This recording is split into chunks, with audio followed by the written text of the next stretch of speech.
bill does is maintain the competitive balance, the safety for our girls, and the opportunity for scholarships and advancement of our female athletes. Mr. Speaker, I renew my motion. Representative McKenzie, you're good. Representative Faison. Thank you, Mr. Speaker.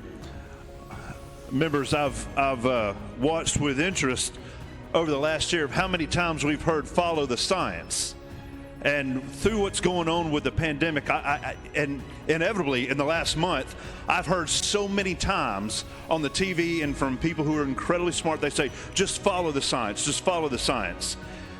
And members, I would encourage you on this bill to follow the science. I've heard the naysayers say, well, there's no difference, there's no advantage, blah, blah, blah, and there's no advantage, it's not really happening. But you know, when you follow the science, which is what we're told to do, you're going to find out a different story. And I did some research. I thought you'd like to hear the research that I did. Children's Mercy Hospital of Kansas City, Missouri. They are one of the #1 recognized hospitals in America for research. Members, here's what they did. They researched Air Force members. We're not just talking the average person. They researched Air Force members. And they took several people who were biological males, the way they were born, but decided that they wanted to be female and still compete. They studied them over a 2-year period. As a matter of fact, what this hospital did, they didn't just study what they did, they studied them through the transition. They gave them hormone therapy and testosterone blockers. For 2 years, they did this to give every advantage to this person who was born a male who decided that they wanted to become a woman. And after 2 years of them studying them, giving them hormone boosters, testosterone blockers, what the science shows is that they still had a 12% advantage over biological females. The biological born male still had a 12% advantage. Now, I want you to ask yourself, if you are in a sport that has to do with strength, who in here doesn't want a 12% advantage? You're not being honest with yourself. You are not following the science if you say that I don't care about a 12% advantage. You cannot intellectually, honestly say to yourself that there's no difference. When the science, and you've been telling us for a solid year, follow the science. I don't believe that you believe follow the science. You believe follow your emotion, follow how you feel. But your emotions and how you feel are not true. The science on what we're doing here is true. And after 2 years of therapy, these biologically born males still had a 12% advantage. Ladies and gentlemen, we are doing the right thing for every little girl in the state of Tennessee who has a desire to be able to compete with somebody that doesn't have a 12% advantage over them. Any further discussion? Representative Crawford, you are recognized. Move previous question. Previous question has been called. Any objection? Seeing none. All those in favor of Senate Bill 228 vote aye when the bell rings. Those opposed vote no. Has every member voted? Does any member wish to change their vote? Mr. Clerk, take the vote. Ayes 71, 16 nays, 5 present, unvoted. Senate Bill 228 having received constitutional majority, I hereby declare it passed without objection. The motion to reconsider is tabled. Hello, friend. This is Aaron Snodderly with your Capitol update for the week of March 21st, 2021. We have a lot of exciting legislation to discuss this week, so I ask you to watch for the next few minutes so that you might be more informed concerning what is happening in our state and around the country.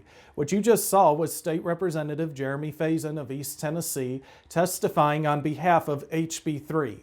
Now, HB 3 is the bill that we've been talking to you about for several weeks now, and it would prevent transgender boys who now declare themselves to be girls, it would prevent them from participating in girls' athletic competitions. We're pleased to report that it's already passed the Senate, and now, just a few minutes after Representative Faison testified so powerfully on its behalf, it passed the House as well. It's now headed to the governor's desk where we expect he'll sign it into law. We're also excited about HB 786. If you'll recall, in the last few weeks, I've mentioned to you that we were concerned about whether or not it would pass the Senate because oftentimes conservative legislation seems to stall or have trouble passing in the Senate. But we're pleased to report that the governor's constitutional carry bill passed the Senate last week, and now it's scheduled to be heard in the House by the full body on March 29th, this upcoming Monday. And so we're excited about this. We believe that Tennesseans have a constitutional right, according to the U.S. Constitution, to carry their arms freely, not just to protect themselves, but of course that's a big part of the reason we have a right to carry. And so we appreciate the governor for sponsoring this legislation, but we ask you to pray that it will pass on the House floor this upcoming Monday. We expect it to, but we need to pray it through nonetheless so that the governor can sign it into law. Now, HB 1137 is what I testified on in committee last week. We aired some of that, and I also spoke on it briefly in our update. It's a bill that's being sponsored by Representative Rusty Grills of West Tennessee, and it would protect the rights of churches to meet during the times of a national pandemic without the governor or local health officials interfering unless there is a specific outbreak in that individual local church. But they couldn't just shut down all churches across the state. And it's scheduled to be heard by the House this upcoming Monday, March 29th, so pray that it passes. We still have a lot of work to do in the Senate, though, and so we'll be keeping you up to date on that. We appreciate Senator Janice Bowling and her desire to protect our rights as well. But we'll keep you up to date on that in the future. Just please continue to pray that it likewise will pass. Now, there's several new legislation we haven't mentioned yet. HB 1182 and its co-partner in the Senate, SB 1224. They're being sponsored by our good friend, Representative Tim Rudd, and our good friend, Senator Paul Rose. Now, Tim Rudd's of Murfreesboro, Tennessee, and Paul Rose is in West Tennessee. And this legislation would basically require a public business or even a private business that is open to the public. It would require them to post their bathroom standards on the outside of the door before you walk in. So in other words, if a business allows transgender people or people who identify themselves to be something other than their biological sex, it would require them to post that they allow them to use any restroom they choose on the outside of the door.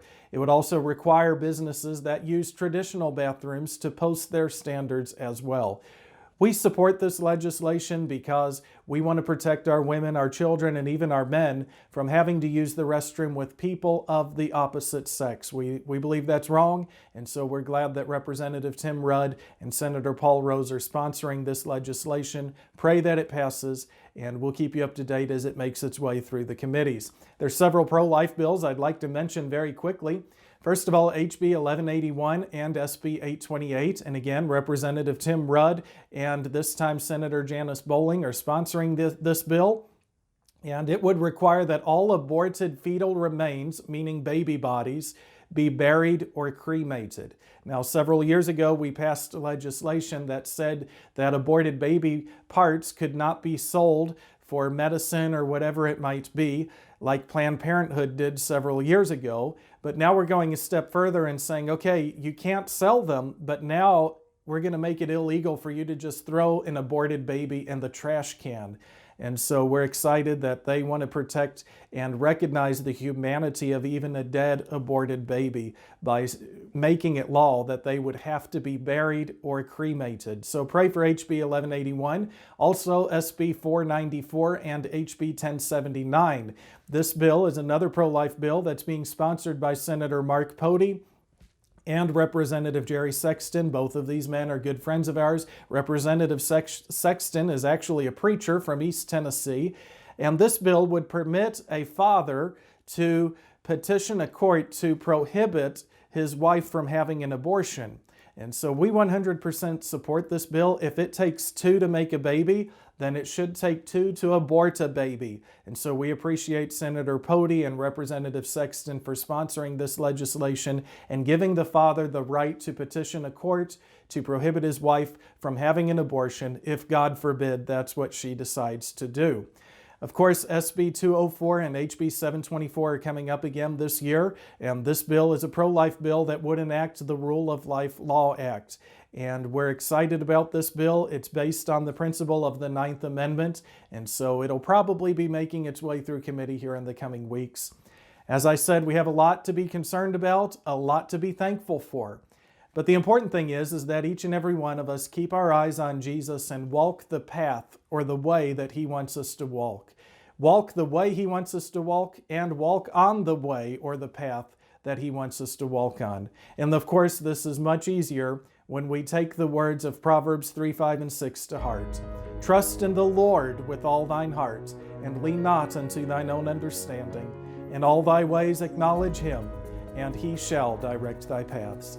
Thank you for watching. May God use each and every one of us to bless America. Thank you for investing in your future through our ministry.